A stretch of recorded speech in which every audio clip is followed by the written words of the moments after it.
না জানি তুমি পড়ে যাও। এই যে সবুজ ভাই, আপনি মোবাইল টিপতেছেন, এটা কোনো পরিবেশ হলো?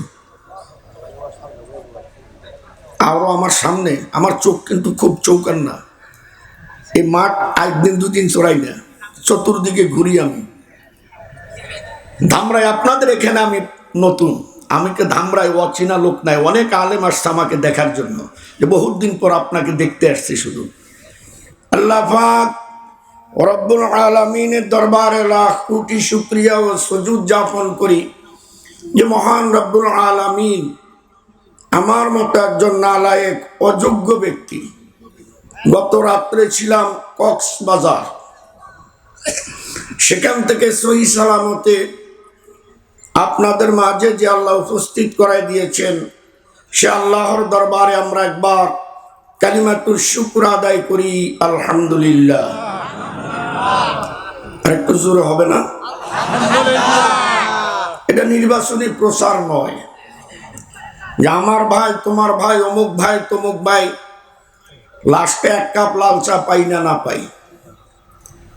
মালিককে খুশি করার জন্য যদি আপনি একবার আলহামদুলিল্লাহ বলেন, আপনার আমার আমল নামায় কমপক্ষে 40টি নেকি লেখা হবে। সেই জন্য একটু আওয়াজ দিয়ে বলি আলহামদুলিল্লাহ। ভয় পাইতেছেন নাকি আপনি? ভয়ের যুগ শেষ, ভয়ের যুগ শেষ।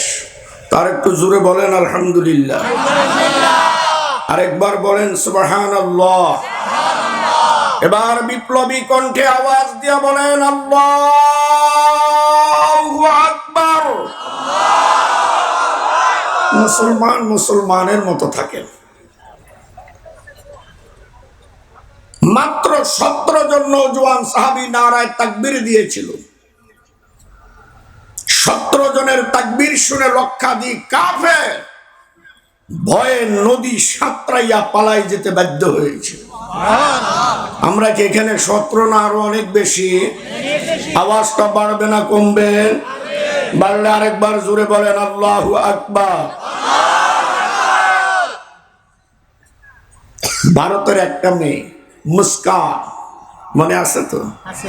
এক আল্লাহু আকবারের ধ্বনিয়ে তামাম পৃথিবীর বিধর্মীরা এখনো কাঁপছে, কারণ আল্লাহু আকবারের মধ্যে একটা কুদরতি তলোয়ার আছে। কি বলেন, ঠিক না?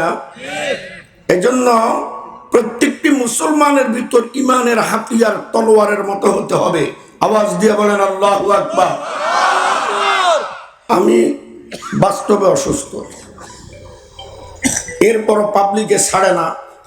ওয়াজের বয়সও কম হয় না, প্রায় 33 বছর চলতেছে। ওরাও ছাড়ে না, আমিও পারি না। এরপরও আপনাদের মাঝে আসছি। সূরা সফ থেকে 2 টুকরো আয়াত তেলাওয়াত করেছি। আল্লাহ পাক যদি তৌফিক দান করেন, তেলাওয়াতকৃত আয়াতকে সামনে রেখে কোরআন হাদিস অনুযায়ী আমাদের আরিফ বিন আবিদ সাহেব আসার আগ পর্যন্ত কিছু আলোচনা রাখবো, বাকি আল্লাহ পাকের ইচ্ছা। সর্বপ্রথম আপনাদেরকে একটু কষ্ট দিব। আমি মুসাফির হালতে আপনাদের জন্য আন্তরিকভাবে দোয়া করব। যদি আপনারা আমার এই কষ্টটা স্বীকার করেন, করবেন তো? সবাই একটু মাথাটা নিচু করেন, নিচু করে দেখেন কার সামনে জায়গা খালি আছে। এই খালি জায়গাটা আপনি পূরণ করেন। আমি মনের থেকে আপনার জন্য একটা দোয়া করব। যারা আসবে তাদের জন্য, যারা আসবে না তাদের জন্য নয়।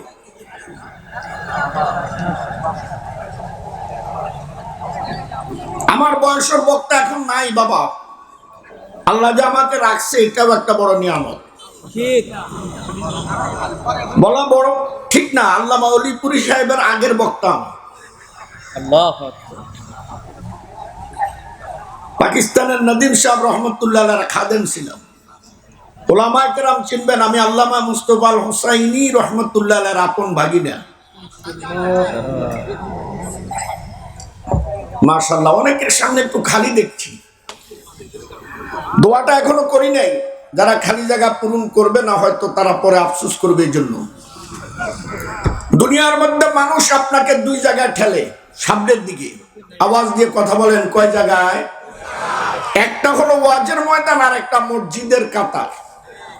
মসজিদের কাতার সামনে আপনাকে খালি ঠেলবে, যাও সামনে যাও, ও যাবে না। ওয়াজের ময়দান খালি ও পিছের থেকে আপনাকে ঠেলবে, ও আসবে না। আর যদি বাঁশি হিলাম দিতে পারে তো কাম হয়ে গেছে।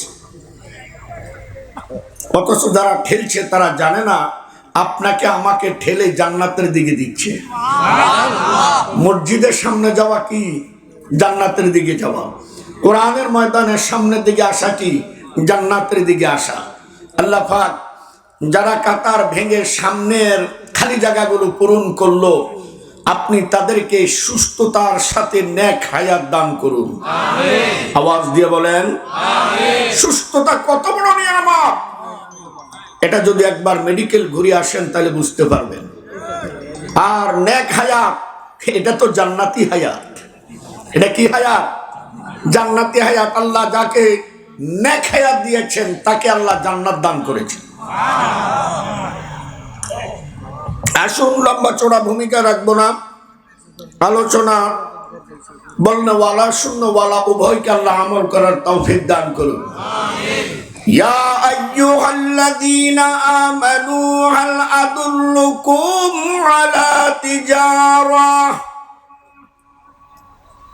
তাফসীরের কিতাবের মধ্যে লেখছে, কোরআনে হাকিমের যত জায়গায় আল্লাহ পাক আমানু শব্দ উচ্চারণ করেছে, কতবার আল্লাহ তার কুদরতের হাত বান্দা বান্দির দিকে এইভাবে বাড়াই দিয়েছে।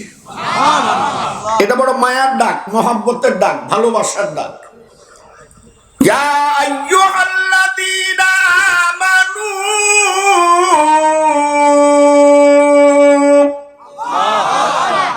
কেন মায়ার ডাক?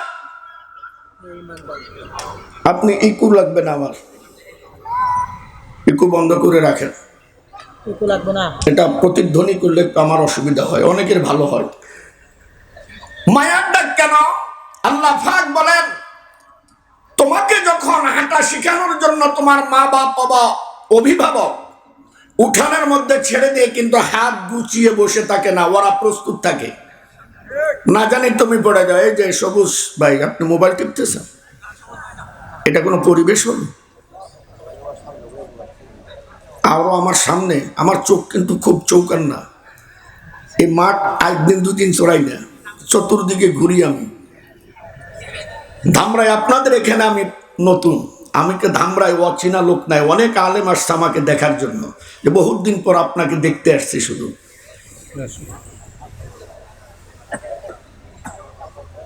মা বাপ হাত গোছায় না, হাত প্রস্তুত রাখে যেন বাচ্চা উঠানে পড়ে না যায়। পড়ে গেলে ব্যথা পাবে, বিকলাঙ্গ হবে, হাত পাও ভাঙবে, ভয় পাবে, আর হাঁটতে চাইবে না। আমার আল্লাহ ডাক দিয়া বলেন, ওটা তোর মা এবং বাপ, তার চেয়ে আমি আল্লাহ তোকে কোটি কোটি গুণে আরো বেশি মায়া করি। তো আমি তোকে আমার জমিনের মধ্যে ছেড়ে দিয়ে কেমনে হাত গুছিয়ে বসে থাকি? ও ডাক দিছে তোর মা বাপ হাতের মধ্যে ঢুকবি এই কারণে যাতে তুই পড়ে না যাস, পড়লে ব্যথা পাবি। আর আমি ডাক দিছি এই কারণে আমার হাতের ভিতর ঢুকবি, যদি না ঢুকস পড়ে যাবি, দুনিয়ার জমিনে নয় জাহান্নামে। ইয়া আইয়ুহাল্লাযীনা আমানু হাল আদুল্লুকুম আলা তিজারাহ। দেখছেন কি মায়া, কি দয়া, কি দরদ। তুনজিকুম মিন আযাবিন আলীম। আল্লাহ পাক আমাদেরকে একটা ব্যবসার প্রস্তাব দিয়েছে। কিসের প্রস্তাব রে ভাই? ব্যবসা। এই ব্যবসাটা আমরা আল্লাহর সাথে করতে পারলে তুনজিকুম, মুক্তি পেয়ে যাবে তোমরা, মিন আযাবিন আলীম, বড় ভয়ঙ্কর আযাব জাহান্নাম থেকে। এখানে প্রশ্ন হলো, আল্লাহ ব্যবসার কথা বললো কেন? আল্লাহ পাক কাউকে জান্নাত দিলে আবার কোনো কিছু লাগে নাকি? এই জন্য বলা হয়েছে ব্যবসাটা সবাই 16 আনা বুঝে। শিক্ষিত অশিক্ষিত আধা শিক্ষিত একবারে কিছুই পারে না, তাকে একটা ব্যবসা ধরায় দেন, সে 16 আনা বুঝে। কি বলেন ঠিক না? ওরা যেরকম ব্যবসাটা 16 আনা বুঝে, আমি আল্লাহ ব্যবসার প্রস্তাবটা এই জন্য দিয়েছি আমারটাও যেন 16 আনা বুঝে। সুবহানাল্লাহ জোরে কর। তাহলে আর লম্বা বললাম না, ব্যবসা শুরু করি, কি বলেন? আওয়াজ দিয়ে বলেন। একদম সোজা ব্যবসা, পানির মতো। তুমিনুনা বিল্লাহ ওয়া রাসূলিহি, তুমিনুনা বিল্লাহি ওয়া রাসূলিহি, তোমরা আল্লাহ ও রাসূলের উপর ঈমান আনো। কার উপর? আবার আওয়াজ দিয়ে বলেন, কার উপর? মুআজ্জাজ শিক্ষিত সুধী সমাজ, আয়াতের শুরুতে কিন্তু আল্লাহ ইয়া আইয়ুহাল্লাযীনা আমানু বলছেন। ইমানদারকে আল্লাহ ব্যবসার প্রস্তাব দিয়েছে, কি? ঈমান আনতে। কথাটা বুঝার আছে না নাই? ইমানদারকে আল্লাহ প্রস্তাব দিয়েছে ঈমান আনতে। তুমিনুনা বিল্লাহ ওয়া রাসূলিহি লা ইলাহা ইল্লাল্লাহু মুহাম্মাদুর রাসূলুল্লাহ। তো যারা এই কলমা পড়ে ঈমান আনছে তারাই তো ঈমানদার। ইয়া আইয়ুহাল্লাযীনা আমানু, আবার ওই ঈমানদারকে বলতেছে তুমিনুনা বিল্লাহ ওয়া রাসূলিহি। বেশ লাগছে নি? অন্য আয়াতে আল্লাহ বলতেছেন ইয়া আইয়ুহাল্লাযীনা আমানু আমিনু, হে ঈমানদাররা তোমরা আবার ঈমান আনো। সমস্যা কোথায়? সমস্যা হলো আমরা যে ঈমান নিয়ে আসি, এই ঈমান জান্নাতি ঈমান না, ভেজাল। কথা কয় না? আমাদের ঈমানে কি ভেজাল, মারাত্মক ভেজাল। শুধু ভেজাল না, এই বিষয় আলোচনা করলে আমার লক্ষ্য উদ্দেশ্যে যেতে পারবো না। শুধু এতটুকু বলি আপনাদেরকে, ভেজাল বুঝেন কি বুঝেন না? ভেজালটা বুঝেন তো? না বুঝলে আমি একটা উদাহরণ দিই। এক যুবক প্রেমে ব্যর্থ হয়েছে। কি হয়েছে? প্রেমে ব্যর্থ। মাকে বলছে মা রাজি না, বাপ রাজি না, বড় বোন বড় ভাই কেউ রাজি না। তাই ব্যর্থ হয়ে সে বাজার থেকে অরিজিনাল বিষ কিনে এনে শীতের রাত্রে বোতলের মুখ খেলে, পুরা বোতল খেয়ে একদম বিষ খেয়ে ল্যাপের নিচে শুয়ে রয়েছে, নির্ঘাত সে মারা যাবে, তাই না? সকাল উঠে দেখে সে জিন্দা, মরে নাই। এখন সে বোতল ধরে বলতেছে, হাই রে বিষ, তোর মধ্যেও ভেজাল, এতটি খাইলাম মরলাম না। পরের দিন সে একদম কাউলি পাড়া, ওখানে গিয়ে রশি কিনে আনছে, গলায় ফাঁসি দিবে। গলার মধ্যে বেঁধে আম গাছে টাঙ্গাইয়া ঝুল দিছে, রশি ছিঁড়ে পড়ে গেছে, রশির মধ্যেও ভেজাল। পরের দিন সে হাইওয়ে রোডে গিয়া উঠ হয়ে শুয়ে রয়েছে, গাড়ির তলে পড়ে মারা যাবে। পিছে পিছে ওর ছোট ভাই গিয়া বলছে, দাদা ভাই এখানে এভাবে শুয়ে আছেন কেন? বলে বিষ খাইছি, মরি নাই, ভেজাল। রশিতে ফাঁসি দিয়েছি, মরি নাই, ভেজাল। এখানে নির্ভেজাল, গাড়ি আসবে আর মরবো। ছোট ভাই বলল, আপনি জানেন না এখানে আরো ভেজাল, 15 দিনের হরতাল, গাড়ি আসবেও না, যাবেও না। এবার বুঝতে পারছেন ভেজাল? কথা বলেন না কেন? বুঝতে পারছেন? এই ভেজাল যুক্ত ঈমান আমার আল্লাহর পছন্দ না। ভেজাল মুক্ত ঈমানের ডাক আল্লাহ দিয়েছে। বুঝতে পারতেছি? তাহলে সহজ, প্রথম ঈমানটা কিন্তু সহজ। লা ইলাহা ইল্লাল্লাহু, মান ক্বালা লা ইলাহা ইল্লাল্লাহ ফাদাখালাল জান্নাহ। যে লা ইলাহা ইল্লাল্লাহ পড়লো সেই জান্নাতে চলে গেল। তাহলে বুঝেন লা ইলাহা ইল্লাল্লাহর ওজন কত। যে কলমা আপনাকে জান্নাতে নিয়ে যাবে, কলমা পড়ে আপনি মুসলমান হয়েছেন ঠিক, কিন্তু এই কলমার মর্ম এবং মর্যাদা আপনার আমার ভিতরে নাই। দ্বিতীয় প্রস্তাবটা কঠিন, বলবো নাকি? অসুবিধা হবে না? হয়তো আরো আগে হইলে, এখন আর আশা করি হবে না। ওয়াতুজাহিদুনা ফি সাবিলিল্লাহ, কঠিন না? ওলামায়ে কেরাম বলেন কঠিন না? ওয়াতুজাহিদুনা ফি সাবিলিল্লাহ, আর তুমি জিহাদ করবে একমাত্র আল্লাহর জন্য। কার জন্য? আল্লাহর জন্য। আওয়াজ দিয়ে বলেন, সংসদে যাওয়ার জন্য, মন্ত্রী হওয়ার জন্য? মরে গেলে মানুষ শহীদ বলবে, আমাকে মানুষ নেতা বলবে, আমি বড় যোদ্ধা না, ফি সাবিলিল্লাহ। একমাত্র কার জন্য? আশা করি কিছুক্ষণ যদি ধৈর্য ধরে বসেন, আওয়ামী লীগ কোন, বিএনপি কোন, জাতীয় পার্টি কোন, যেই যেই দলই করেন, ইসলামিক দলগুলা বাদ দিয়ে সবাই বলবে যে এরকম জিহাদ হলে আমিও করতে রাজি আছি। আসলে আমরা জিহাদটাই বুঝাইতে পারি নাই। অনেকেই মনে করে জিহাদ মানে মারামারি, কাটাকাটি, ছিড়াছিড়ি, ভাঙচুর, জ্বালাও পোড়াও। এটার নাম জিহাদ না, এটার নাম হলো সন্ত্রাসী। সংগ্রামী সুধী, ফি সাবিলিল্লাহ জিহাদ বোঝার জন্য আপনাকে আরেকটি আয়াতের সারমর্ম কিছু কথা বুঝতে হবে। অসুবিধা হবে কি? মানদাল্লাযী ইউকরিদুল্লাহ করদান হাসানা। আল্লাহ পাক এই আয়াতের মধ্যে সাহায্য চাইছে, নয় কি? কথা বলেন না, উলামায়ে কেরাম নাই নাকি? মানদাল্লাযী ইউকরিদুল্লাহ করদান হাসানা, আসো তোমরা কেউ, আমি আল্লাহকে সাহায্য করবে। কে চাইছে? কথা সবাই বলে না তো। সাহায্য কে চাইছে? সংগ্রামী সুধী, আমরা সাধারণ ভাষায় জানি সাহায্য উনি চায় যিনি ফকির, যিনি মিসকিন, যিনি অসহায়, যিনি চলতে পারে না, যিনি মুসাফির, যিনি সবচেয়ে বড় অভাব, তিনি সাহায্য চায়। উনি কোন বিপদে পড়ে সাহায্য চাইল? কথা বুঝেন না? কোন বিপদে পড়ছে উনি? অথচ উনি নিজে বলতেছে ওয়াল্লাহু গনি ওয়া আনতুম ফুকারা, আমি একমাত্র ধনী আর তোরা সব ফকির। আর এখানে সাহায্য চাইয়া বলছে। সূরা ইখলাসের মধ্যে কি বলে? আল্লাহু সামাদ, সে কোনো কিছুর মুখাপেক্ষী না। এখানে সাহায্য চাইয়া বলছে। প্যাঁচ লাগছে না? এই প্যাঁচটা ছুটলে, বুঝলে ফি সাবিলিল্লাহ জিহাদ কাকে বলে আশা করি বুঝতে পারবেন। বন্ধুরা আমার, এই কথাটি বুঝার আগে গ্রাম্য একটা উদাহরণ বুঝে নেন, কমপ্লিট বুঝতে পারবেন। আপনার বাড়িতে মেহমান আসছে, সাহায্য দিতেন। আপনার বাড়িতে কি আসছে? মেহমান যেই জাতের, বাজার ওই জাতের। এ মাসলা জানেন তো? মেহমান যদি খালি হাতে ঝুলতে ঝুলতে আসে, ওকে ঘরের আলুর ভর্তা ডাল দিয়ে সারাই দিবেন।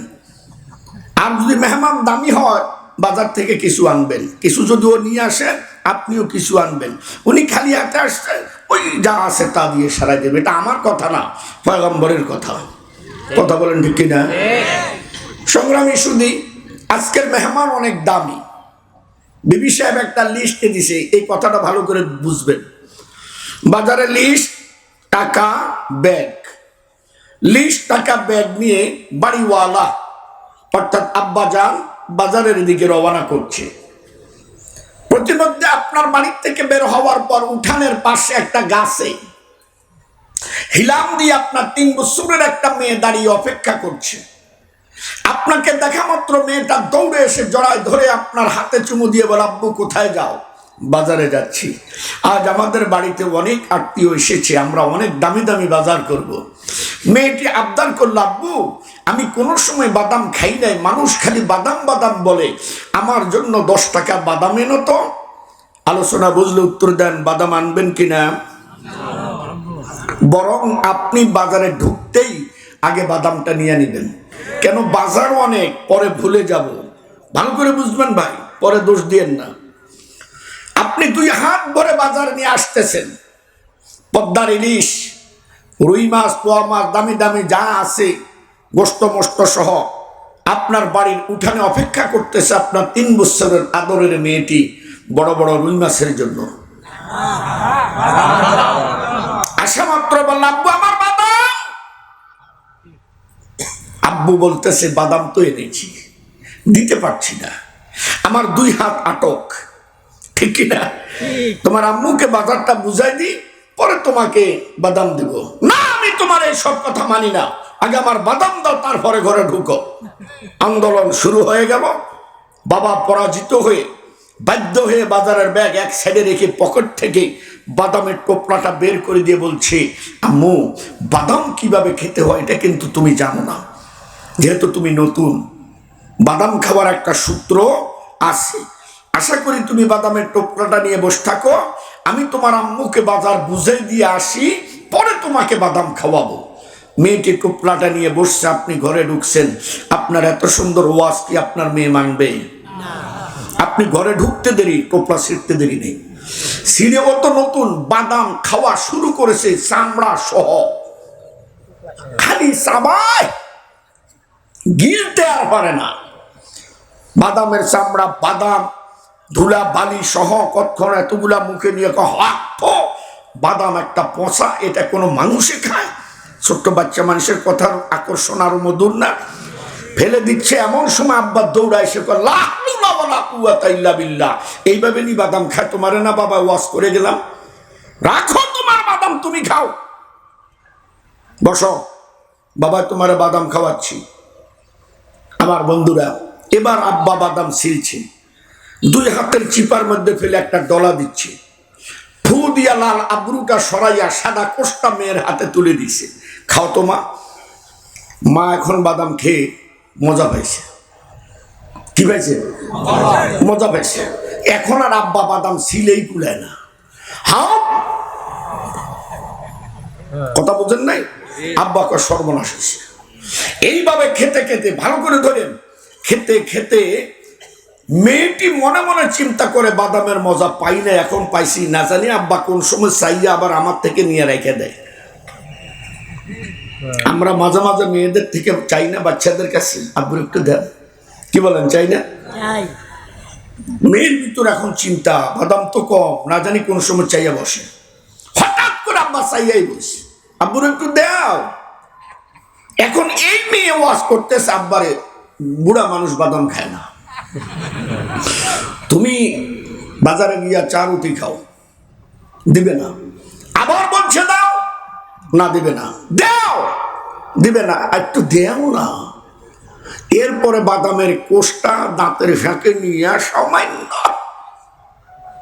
জাররার মতো আব্বার হাতে দিয়ে কয় ধরো খাও। আব্বা এখন বাদামের দিকে দেখে আর মেয়ের দিক দেখে, এটা কি খামো? এটা না মুখের মধ্যে দিলে দাঁতের ফাঁকে গেলে আর শেষ। এখন মেয়ে আবার জিদ করতেছে, খাও না, তুমি না খেলে আমিও খাবো না। আব্বা কয় সর্বনাশ হয়েছে, খামো কি? আলোচনার দিক খেয়াল করেন। এবার আব্বা মেয়েকে সান্ত্বনা দেওয়ার জন্য আমার হাতের দিক দেখেন, আস্তে করে বাদামের টুকরাটা আঙ্গুলের চিপার মধ্যে নিয়ে এভাবে ধরে হাউ। এখন মেয়ে বগল বাজায়, কয় এ বুড়া আব্বা বাদাম খায়। আলোচনা বুঝলে উত্তর দেন, বাদাম কি খেয়েছে? বলে থাকে, এটা তো ভালাই তুইব, চাপার একটা লাগবো। কথা বলেন, খাইছে? সবাই বলেন কোথায়? দেখেন তো আয়াতটার দিকে, চাইছে, নিছে, খায় নাই, জমা রাখছে। আবার বলেন আমার সাথে, চাইছে, নিছে, খায় নাই, জমা রাখছে। মানদাল্লাযী ইউকরিদুল্লাহ করদান হাসানা। আল্লাহু আকবার বলেন। ওলামায়ে কেরামের দরকার, আরো জোরে বলেন আল্লাহু আকবার। আল্লাহু আকবার। চাইছে, চাইবে, নিবে, খাইবে না, জমা রাখবে, এই জন্য চাইছে। আমি কি বুঝাতে পারছি?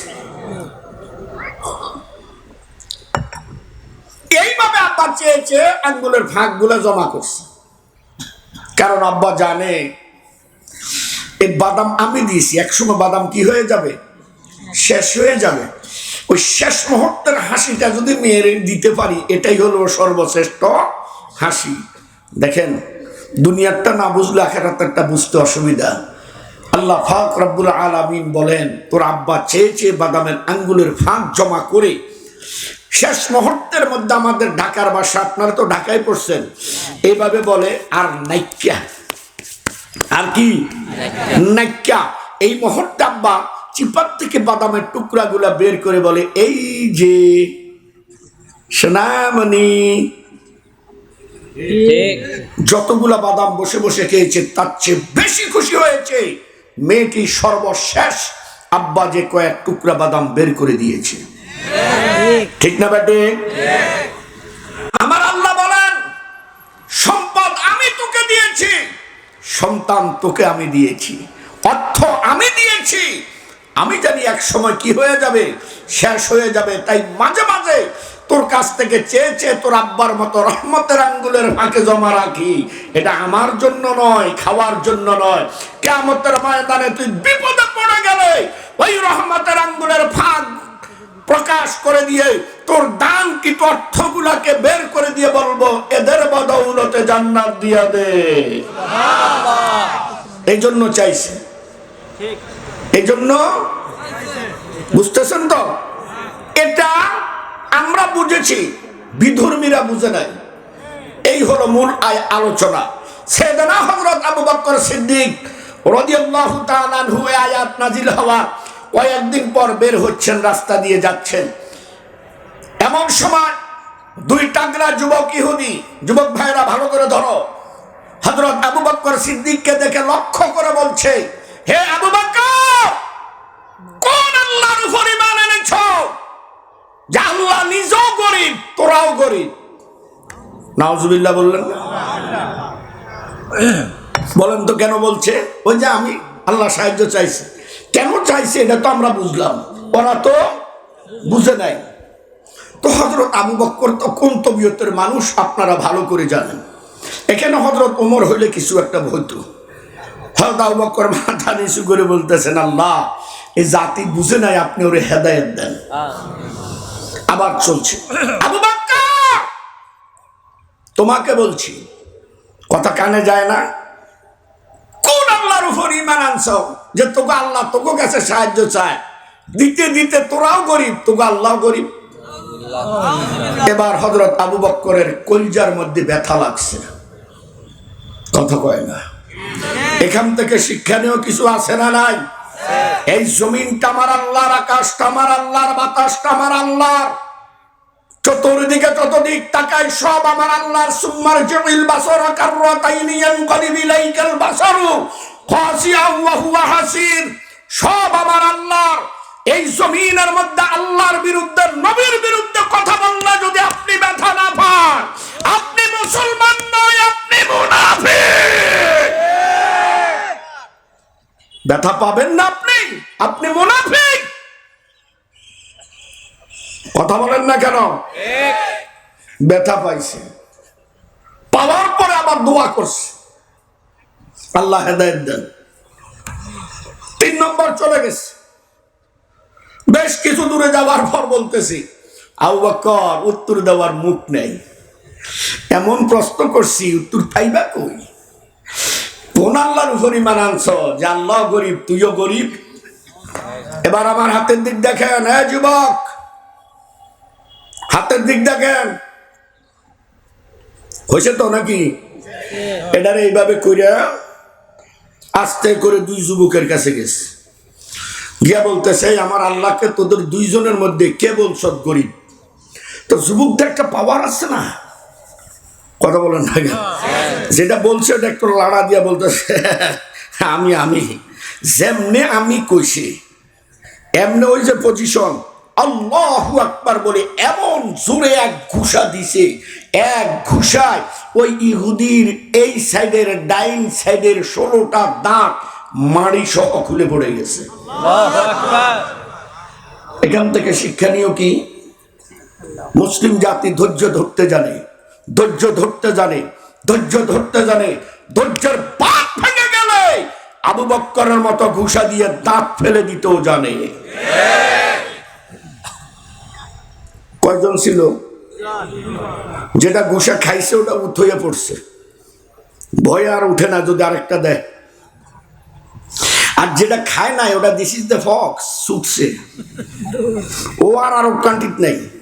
ওর মনের ভিতর চিন্তায় বুড়া মানুষের এত ওজন ঘুষা মাড়ি সহ খুলে ফেলে গেছে। আবু বকর দাঁড়ায় রয়েছে, লড়ে না ওখান থেকে, আর একটা দিবে আর কি। কিন্তু ওই ইহুদি আর উঠে না, ফসছে। মাঝে মাঝে এমনি বিলের মতো চোখ খুলে দেখে যে না আসে, যায় নাই। কিছুক্ষণ পর সাইয়েদনা হযরত আবু বকর সিদ্দিক রাদিয়াল্লাহু তাআলা আনহু নিজের কাজে চলে গেল, যে কাজে উনি বের হলেন। এবার ইহুদির বাচ্চা, ভালো করে ধরেন, সব দাঁতগুলো একসাথ করিয়া সরাসরি আল্লাহ রসুলের দরবারে হাজির, গিয়া বলতেছে, হে আব্দুল্লাহর ছেলে মুহাম্মদ সাল্লাল্লাহু আলাইহি ওয়াসাল্লাম, এই দেখেন ঘুষা দিয়ে আমার এই 16টা দাঁত ফালাই দিছে। নবীজি মুস্কি হাসি দিয়ে বলে, আপনি কি বলছেন? আপনার ভাষায় তো আমি বুঝতেছি না। ইহুদি বলতেছে, বুঝবেন কিভাবে? দাঁত থাকার কথা একরকম, না থাকার কথা আরেক রকম, আর আমার অর্ধেক আছে অর্ধেক নাই, এটা আরেক রকম। তো নবীজি বলতেছে, এই কাম করছে কি? আবু বকর, আপনার আবু বকর।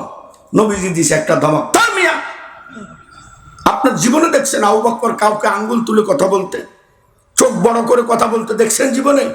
না, দেখি নাই। 2 চোখ দিয়ে দেখছি, ঘুষা যে দিছে আবু বকরই দিছে। নবীজি বলতেছে, না, আপনাকে মনে হয় ঘুষাটা ওমরে দিছে। নবীও জানে ঘুষাঘুষির জন্য ওমর, আবু বকর এখানে নাই। এখানে ইহুদি একটা প্যাঁচ মারছে, আপনি না শরীয়তের নবী, সারে শরীয়ত প্রণেতা, একজনের দোষ আরেকজনের উপর আপনি চাপান কিভাবে? আপনি তো বিচার করবেন শরীয়তের রায় অনুযায়ী। এমন সময় আবু বকর নবীজির দরবারে হাজির। সেমনি ইহুদির বাচ্চা আবু বকর দেখছে, একটা দৌড় দিয়ে নবীর পিছে চলে গেছে। আর আবু বকর যেমনি ইহুদিরে দেখছে, আমার দেখছেন একটা পজিশন আছে না, পজিশন দেখে ইহুদি পিছে থেকে দেখেন দেখেন দেখেন অবস্থা দেখেন। নবীজি হযরত আবু বকর অবস্থা দেখে বুঝতে পারলো ঘুষা আবু বকরে দিছে। এখন নবীজি মনে মনে চিন্তা করে, এ ঠান্ডা লোকটারে চেতাইলো কে? কথা হ্যাঁ মুসলমান, আমরা ঠান্ডা ছিলাম, চেতাইয়েন না। যদি চেতান, আল্লাহর কসমে বাংলার জমিন ওলি আল্লাহদের জমিন আপনাদের থাকার জায়গা হবে না। আমার আল্লাহ সাথ দেয়, ছেড়ে দেয় না। আমেরিকা জ্বলছে, কথা কয় না? আমেরিকা জ্বলছে, বাংলাদেশ থেকে পালাইছে। কইসি পদত্যাগ করেন, উনি করছে দেশ ত্যাগ। কইল কই একটা হুনে আর একটা, আল্লাহ হেদায়েত দান করুক। যাই হোক, হযরত রাসূল করিম জিজ্ঞাসা করতেছেন, আবু বকর ইহুদিরে ঘুষা কে দিছে? আমি? হ্যাঁ, বাপরে, বলার মধ্যে তো কোনো কাম নাই, সন্দেহ নাই। আপনি দিছেন ঘুষা? জি হুজুর। কেন? আল্লাহর জন্য। ওয়াতুজাহিদুনা ফি সাবিলিল্লাহ। আমি ঘোষণা দিয়েছি আমার আল্লাহর জন্য। ও আমার আল্লাহকে গরিব বলছে, আমাকেও বলছে। নবী গো, আমি সে আল্লাহর নামে কসম করে বলছি, আমি গরিব ঠিক আছে, কিন্তু আমার আল্লাহকে গরিব বলছে। আমি ধৈর্য ধরেছি, ব্যথা পেয়েছি, পরিশেষ আর ধৈর্য ধরে রাখতে পারলাম না, আল্লাহর নামের উপরে ঘোষণা দিয়েছি। এবার নবীজি খেপছে, এই বেটা, তুই আমার আল্লাহরে গরিব বলছো? হ্যাঁ, ইহুদিরা সর্বনাশ হয়েছে। এবার বিচারক খেপছে, এখন তো আবু বকর ঘুষাইছে, এবার মাথা যাবে। মুহূর্তের মধ্যে ইহুদি ঘুরে গেছে, ভালো করে ধরেন, পেঁচ লেগে যাবে। ইহুদি ঘুরে কর, না, আমি আবু বকর আর কে গরিব বলছি, আল্লাহকে গরিব বলি নেই। আল্লাহকে গরিব বলবো কেন? আল্লাহকে খালি মুসলমানের, আমাদের না। দেখেন শরীয়তের নবী কাকে বলে। আমার নবীও জানে আবু বকর মিথ্যা বলতে পারে না। পারে না নয়, আমি আমার মামা হুসাইন ইসাব রহমতুল্লাহর মুখে শুনছি আবু বকর মিথ্যা বলতে জানেই না, এই জন্য সিদ্দিক। কথা কয় না, এই জন্য সিদ্দিক, জানি না। এরপর শরীয়তের নবী কি বলতেছে? আবু বকর, ইহুদি তো বলতেছে আমার আল্লাহকে গরিব বলে নাই। কি রাজনৈতিক নেতারা, আপনি আর আমিও এক দল করি, আপনি এক দল করেন, আমাদের দলের লোক হলে কি বলতাম? বেটা, কার বিরুদ্ধে কথা কস? ঠিক কিনা? শরীয়ত কত সুন্দর দেখেন। এই তো আমরা আপনাদেরকে উপহার দিতে চাই, আপনারাই তো গ্রহণ করেন না। আবু বকর সিদ্দিক থমেরে চোখ দিয়ে পানি ছেড়ে দিয়ে বলে, আল্লাহ তুমি আমারে কত দামি পয়গম্বর দিস। উনি আমার দিকে চায় নাই, তোমার কোরআনের আয়াতের দিক চলে গেছে। বিচারের রায় হবে কোরআনের আইন অনুযায়ী। আল্লাহর হাবিব বলতেছে আবু বকরকে, ইহুদি তো বলে আল্লাহকে গরিব বলে নাই। আবু বকর কয় ইয়া রাসূলুল্লাহ বলছে। ইহুদি কয় বলি নাই। আবু বকর কয় বলছো? না বলি নাই। এবার ইহুদি গরম হয়ে বলতেছে, হে আব্দুল্লাহর ছেলে মুহাম্মদ, আপনার আবু বকর মিথ্যা কথা বলতেছে। নাউজুবিল্লাহ বলেন। এখানে আবু বকর রাদিয়াল্লাহু তাআলা আনহু একটা কথা বানাইছে, নবী গো আমি আবু বকর বলতেছি বলছে। আমি শব্দটা বেশি হয়ে গেল না? আনানিয়ত, অহংকার, তাকাব্বুরি, যেটা একমাত্র আল্লাহর জন্য খাস। মুহাক্কিকিনে কেরাম আনাকে তাহকিক করছে।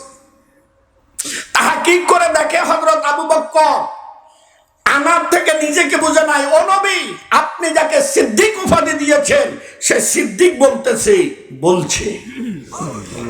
আনার থেকে সিদ্দিকের দিকে নিয়ে গেছে। কথা বুঝাতে পারতেছে কিনা আল্লাহ জানে। যাই হোক, পর 3 বার আল্লাহর হাবিব বলতেছেন, তুমি যে বলতেছো ও আমার আল্লাহকে গরিব বলছে, কোন সাক্ষী আছে? আবু বকর থমে গেছে। ইয়া রাসূলুল্লাহ, আমার কোনো সাক্ষী নেই, আপনি যা রায় দিবেন আমি আবু বকর মাথা পেতে মেনে নিব। আল্লাহ নবী রায় ঘোষণা করতেছে, আবু বকর 3 দিন সময় দিলাম, 3 দিনের মধ্যে সাক্ষীর ব্যবস্থা করেন, না হয় আমি আপনার উপরে কিসাসের হুকুম দিতে বাধ্য হব। কিসাস বুঝেন? কথা কর। কিসাস যেইভাবে ঘুষা আপনি ওকে দিছেন একই রকম ঘুষা আপনাকেও দেওয়া হবে। এর নাম কি? এরকম একটা আইন যদি বাংলার জমিনে থাকতো, এই দেশের সব বাটপার সিটার টাউট সমান হয়ে যেত। আবু বকর চিন্তায় পড়ে গেলেন, সাক্ষী কইব যে একটা আসল, ওটা তো আরব কান্ট্রি ছাড়ছে, কথা হয় না। আর ওটাকে ধরে আনলো, ওটা কি আমার পক্ষে বলবে? না। তো সাক্ষী নাই বললাম, রায় দিয়া দিবে, এটাই তো কথা। সময় আবার 3 দিন দিল কেন? অবশ্যই কোন রহমত লুকাই রয়েছে, অবশ্যই কোন রহমত। কেন 3 দিন সময় দিল? এখান থেকে হযরত আবু বকর সিদ্দিক রাদিয়াল্লাহু তাআলা আনহু বলেন, দূর সাক্ষী ডাকি তো নাই, যার জন্য ঘুষা দিছি তার সাথে একটু আলাপ করে দেখি। জোরে কয় না, জোরে কয় না। যার জন্য ঘুষা দিছি তার সাথে একটু আলাপ করে দেখি। এবার বলেন ঘুষা কার জন্য দিছে? আলাপ কার জন্য, কার সাথে হবে? আলাপের মাধ্যম 2টা, ফজর, জোহর, আসর, মাগরিব, এশা। আলাপ না? কথা কয় না। কিন্তু আলাপে মজা নাই। একজন আরেকজনকে দেখে, একটু তাড়াহুড়ার ভাব আসে। আরেকটা আলাপ আছে, ফাতাহাজ্জাদ বিহি নাফিলাতাল লাক আসা আন ইয়াবআসাকা রাব্বুকা মাকামান মাহমুদা। গভীর রজনীর মধ্যে উঠে একটা আলাপ আছে, ওটার নাম কি? যে পড়ে সেই জানে এটার মজা কারে কয়। ঠিক, যে পড়ে না মজা, 5 ওয়াক্তই পড়ে না, আইছেন তাহাজ্জুদের খবর লই, কোন রকম জুমা পড়ে, তাও আবার 2 রাকাত।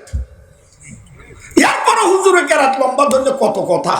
ঠিক, আজকে বিয়ে, আজকে এটা, আজকে সেটা, হুজুরের বয়ান কত লম্বা, কেরাত কত লম্বা, সেক্রেটারি মন অমুক সমুক তমুক।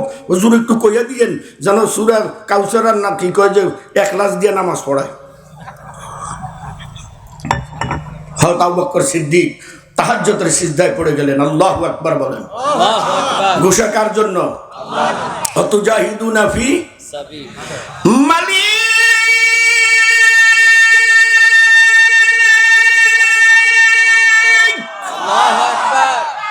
আমি যে ঘুষা দিয়েছি এটা পৃথিবীর কেউ জানুক আর না জাহান্নাম,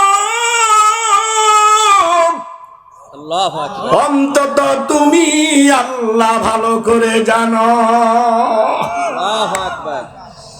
আমার ঘুষার মধ্যে যদি 1 চুল পরিমাণ আমার দিকে হয়ে থাকে, আমার স্বার্থ হয়ে থাকে, তোমার বন্ধুর কাঠ গড়ে আমার বেজ্জতি অপমান করে তাড়িয়ে দিও। আর যদি এক জাররা পরিমাণ স্বার্থ না থাকে রে মালিক, তোমার বন্ধুর কাঠ গড়ায় আবু বকরের ইজ্জত বাড়াইয়া দিও। মজলিস বসে গেল,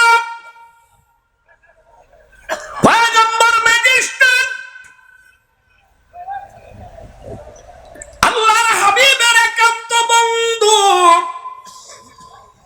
হযরত আবু বকর সিদ্দিক হলেন আসামি। দুই বন্ধুর একমাত্র শত্রু ইহুদি হলো বাদী। নবীজি হযরত আবু বকরকে জিজ্ঞাসা করেন, কোন সাক্ষীর ব্যবস্থা হলো নি?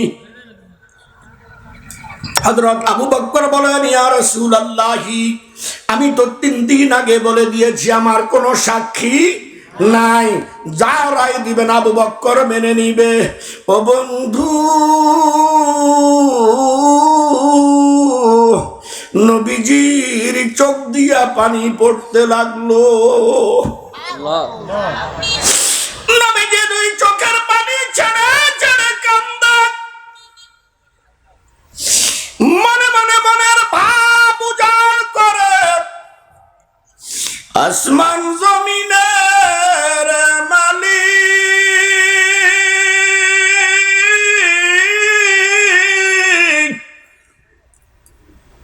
আমি জানি আমার আবু বকর মিথ্যা বলে নাই, কিন্তু তোমার আইন অনুযায়ী 2 জন সাক্ষী লাগবে, সাক্ষীরও কোনো ব্যবস্থা নাই। এই মুহূর্তের মধ্যে আবু বকর উপর কিসাসের হুকুম দিতে আমি বাধ্য হব। সময় আর অনেক অল্প। নবীজি সময়ের দিকে তাকায় আর আবু বকরের চেহারার দিকে তাকায়। নবীজির চেহারা মলিন, আবু বকর কাঁদে না, মুস্কি মুস্কি হাসে। কারণ আবু বকরের দৃঢ় বিশ্বাস, আমি গোসা আল্লাহর জন্য দিয়েছি, অবশ্যই আমার আল্লাহ সাহায্য করবে। আর আমাকে অপেক্ষা করতে হবে 1 সেকেন্ড বাকি থাকা পর্যন্ত, কারণ আল্লাহর সাহায্য আসতে 1 সেকেন্ডও লাগে না। ওই পর্যন্ত অপেক্ষা করব। এইদিকে ইহুদি বারবার বলেন, আপনি রায় দিচ্ছেন না কেন? নবী বলেন, আর একটু সময় বাকি আছে। জিব্রাইলের দৌড়াদৌড়ি শুরু হয়ে গেছে। ও রব্বুল আলামিন, সাক্ষী কি আপনি দিবেন না আমি দিব? আল্লাহু আকবার। আপনার বন্ধু কান্দে, আরেক বন্ধু হাসে, আপনি আরেক বন্ধু, 3 বন্ধুর লীলা, 3 জনের দুশ্মন বাদী। সাক্ষী কি আমি দিব না আপনি দিবেন? আমার আল্লাহ ডাক দিয়া কয়, জিব্রাইল রে, আমার আবু বকরকে তুই বেশি ভালোবাসোস না আমি? জিব্রাইল কয়, মালিক অবশ্যই আপনি বেশি ভালোবাসেন। কত চুপ থাক, আস্তে করে গিয়ে আমার বন্ধুর পিছনে বসে থাক। রায় কিভাবে দিবে তুই জানোস না আমি জানি। আল্লাহ কেমনে রায় দিবে কয়, শোন, চুপচাপ বসে থাকবি আমার বন্ধুর পিছনে, চুঁচারা করবি না, বন্ধু যেন টের না পায়। চুপচাপ বসে থাকবি। বাবাজি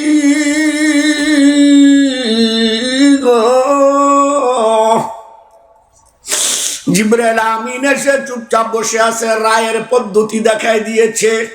আমার বন্ধু যখন রায় দিবে, হাতের মুষ্টি মজবুত করবে, শাহাদাত আঙ্গুল উপরের দিকে উঠাবে, আঙ্গুলটা পিছের দিকে নিবে, পিছের থেকে যখন এই হুকুম করবে, তখন ইহুদি ওই কেসাস পতিত করবে, অর্থাৎ আবু বকরকে ঘুষা দিবে, হাতের মুষ্টি মজবুত করবে, চুপ থাকবি, আঙ্গুল উপরের দিকে উঠাবে, চুপ থাকবি, আঙ্গুল পিছের দিকে যখন যাবে আস্তে করে ধরে ফেলবি, আঙ্গুল যেন সামনে আর আসতে না পারে। এরপরে যা করার আমি নিজেই করব। পয়গম্বর হাতের মুষ্টি মজবুত করলো। সাইয়েদনা আবু বকর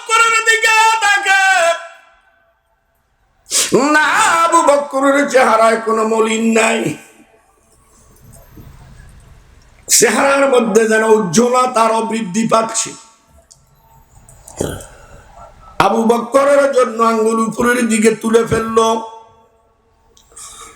নবীজির কলজা ফেটে যাইতেছে, এখনই তো ঘুষাটা দিবে আমার আবু বকরকে।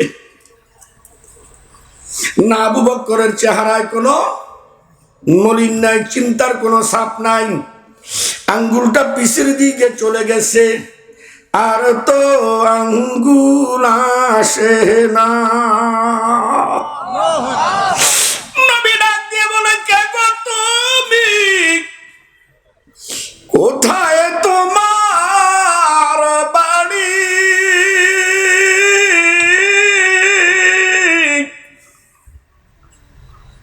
আমার আঙ্গুল ধরার সাহস তোমারে কে দিয়েছে? জিব্রাইল কো, হুজুর মাফ করবেন, আমি আপনার ভাই জিব্রাইল। আপনার আঙ্গুল ধরার শক্তি আমার নাই, হুকুম পাইছি এই জন্য ধরছি। দেখেন তো কি কয়। মুহূর্তের মধ্যে হযরত আবু বকরের শানে কুরআনের আয়াত নাজিল হইয়া গেছে। হাবিব, আপনি কার উপরে কিসাসের হুকুম দেন? ওটা আমার আবু বকর। আমার আবু বকর। জোরে কয় না আল্লাহু আকবার। আল্লাহ যদি কয় আমার আবু বকর, কি বুঝেন? কত নিকটের হলে কথা কয়। আপনি কার উপরে কিসাসের হুকুম দেন? ওটা আমার আবু বকর। আপনি দেখেন নাই, আমি দেখেছি। এই ইহুদি আমাকে গরিব বলেছে, একবার বলে নাই, তিনবার বলেছে। প্রাথমিক অবস্থা আমার আবু বকর দোয়া করেছে, দ্বিতীয় অবস্থাও দোয়া করেছে, দোয়ার আগে খুব ব্যথা পেয়েছে, তৃতীয় অবস্থাও দোয়া করবে, আর ধৈর্যের বাম ধরে রাখতে পারে নাই, হাতের মুষ্টি মজবুত করলো। আমি আল্লাহ দেখলাম আবু বকরের কোনো স্বার্থ আসেনি নাই। কদমটা বাড়াইতেছে, দেখলাম স্বার্থ আসেনি নাই। ঘুষাটা দিবে, নাম জিজ্ঞেস করেছে, স্বার্থ আসেনি নাই। আল্লাহু আকবার মানে আমার নামটা দরিয়া ঘুষাটা দিবে। আমি আল্লাহ মনে মনে চিন্তা করলাম, আবু বকরের ঘুষা ইহুদির শিক্ষা হবে না। তাই আবু বকরের হাতের সাথে আমি আল্লাহ নিজে কুদরতের হাত মিলাইয়া দুইজনে মিলে ঘুষাটা দিয়েছি। ওয়াতুজাহিদুনা ফি সাবিলিল্লাহ।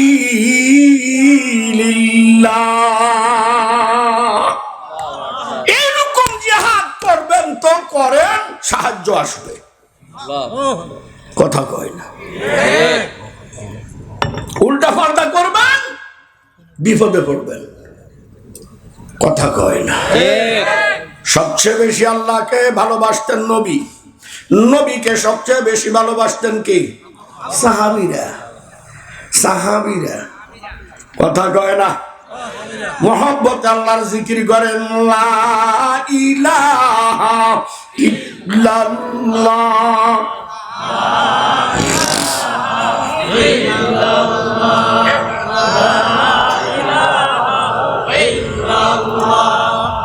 লা ইলাহা, খবর আছে?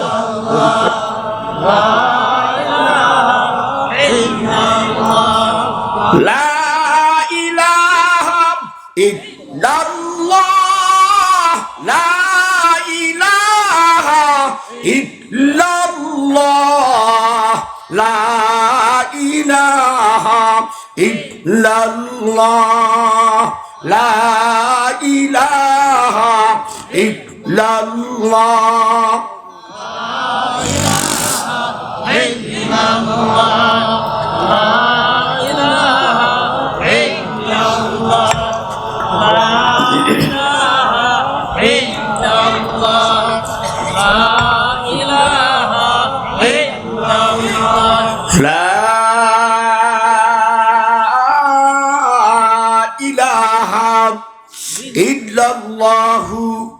মুহাম্মাদুর রাসূলুল্লাহ সাল্লাল্লাহু। চলবে আলোচনা? চলবে। আমার একটা বদ অভ্যাস আছে, মাফ করে দিয়েন। আমার পরে বক্তা থাকলে আমি আলোচনা করতে পারি না। কারণ আমার পরে আরেকজন মাটির ওড়া, আমার একটু ব্যাঘাত হয়ে যায়। আমি শেষ, যতক্ষণ লাগে এতক্ষণ এটার ফিনিশিং দেব। কথা বুঝুন নাই? এ বয়সে এখনো আলহামদুলিল্লাহ 2-3 ঘন্টা চলে। কাল কক্সবাজার প্রায় 3.5 ঘন্টা হয়েছে আপনাদের দোয়ায় চলছে। খালি একটু এই মাঝে মাঝে এটা লাগে আর কি। এটা যতক্ষণ চলবে গাড়ি চলবে। নবীজিকে সবচেয়ে বেশি ভালোবাসতেন সাহাবীরা। কথা জোরে কর, আওয়াজ দিয়া কর। নবীজির আপনার দরজার একজন সাহাবীর ঈমানও যদি আপনার মধ্যে থাকে, আপনিও জান্নাতি। কথা কয় না? ঠিক না ঠিক? বাজান রে, আল্লাহর হাবিব এক যুদ্ধের ময়দানের মধ্যে বলছিল, তোমাদের মধ্যে কার কাছে কি আছে তা নিয়ে হাজির হও। দূর থেকে দেখা যায় এক মহিলা দুধের বাচ্চা, বুকের দুধ এখনো পান করে বাচ্চাটাকে নিয়ে আসতেছে। হযরত ওমর ইবনে খাত্তাব রাদিয়াল্লাহু তাআলা আনহু বলেন, নবীজি মহিলাটি কেন দৌড়াইতেছেন? নবী বলে, জিজ্ঞাসা করো।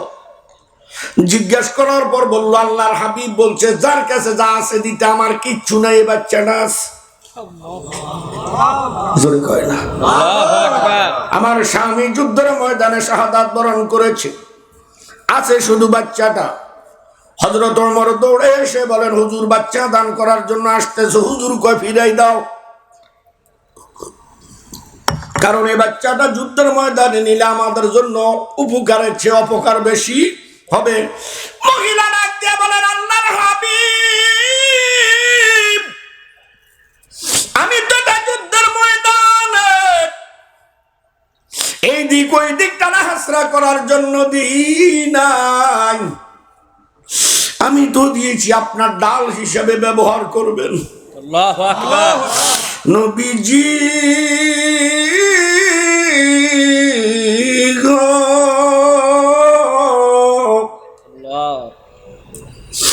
আমার বাচ্চাটা আপনার হাতের ডাল হিসাবে থাকবে। ওরা যদি আপনাকে উত্তর দিক থেকে তীর মারে, আমার বাচ্চাটাকে ধরবেন। ওই আমার বাচ্চার কলিজাটা ছিদ্র হয়ে যাক, দক্ষিণে ধরবেন, পূর্বে ধরবেন, পশ্চিমে ধরবেন। আপনার শরীরের মধ্যে কাটার আঘাত লাগবে, আমি আপনার উম্মত হইয়া সইতে পারবো না।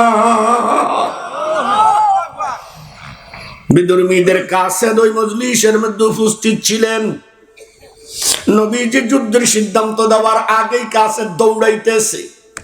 দৌড়াই গিয়া রুম সম্রাটের কাছে গিয়া বলল, হে রুম সম্রাট, কয় লক্ষ সৈন্য নিয়ে যুদ্ধ করবেন? কয় 1 কোটি, 100 কোটি দিয়াও কোনো লাভ হবে না। বলে কেন? বলে মুহাম্মদের উম্মতের আর মুহাম্মদকে এত ভালোবাসে, এত ভালোবাসে, এত ভালোবাসে, আমি জীবনেই দেখি না একটা মানুষ একটা মানুষকে এত ভালোবাসতে পারে। নিজের নারী শিরাদন বুকের বাচ্চা এখনো দুধ খায়, যুদ্ধের ময়দানে ডাল হিসাবে দান করে দিছে। তুমি 2 কোটি 100 কোটি সৈন্য যদি নিয়ে যাও, এদের বিরুদ্ধে বিজয় লাভ করতে পারবে না। কারণ এরা যুদ্ধ করে কার জন্য? আল্লাহর জন্য। আমরা নবীকে ভালোবাসি, কি বলেন? এর চেয়ে আর কাউকে বেশি ভালোবাসেন? বলেন, সত্য করে বলেন, সত্য। আচ্ছা, আমরা কারা কারা মক্কা মদিনায় গেছি একটু হাত তোলেন তো। উমরায় হোক, হজে হোক, যেমনি হোক, চাকরিতে থাইকা হোক, নবীজির রওজাটা দেখছেন কে কে? একটু উঁচা করে হাত উঠান। আল্লাহ, হাত নামান। আর যারা জান নাই তারা তো বেশিরভাগ। তারপর আপনারা একটু হাত উঠান, দোয়া করে দিই।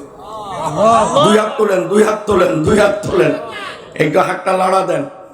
আল্লাহ, আপনি দেখেন না, এরা আপনার নবীরে ভালোবাসে। আলহামদুলিল্লাহ কন। আর আপনার নবীকে ভালোবাসে, আপনার নবীর রওজা জিয়ারত করতে চায়, আপনি তৌফিক দিয়ে দেন। জোরে আমিন কন। আলহামদুলিল্লাহ, হাত নামান। আমার ভাই, আমার আল্লাহ যদি কাউকে মক্কা মদিনা নেয়, ও কি প্রভাবশালী হওয়া লাগবে?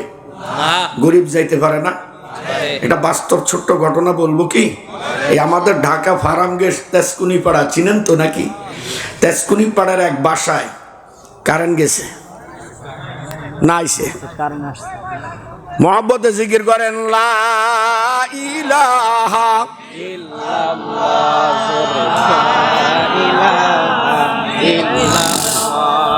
ইলাহা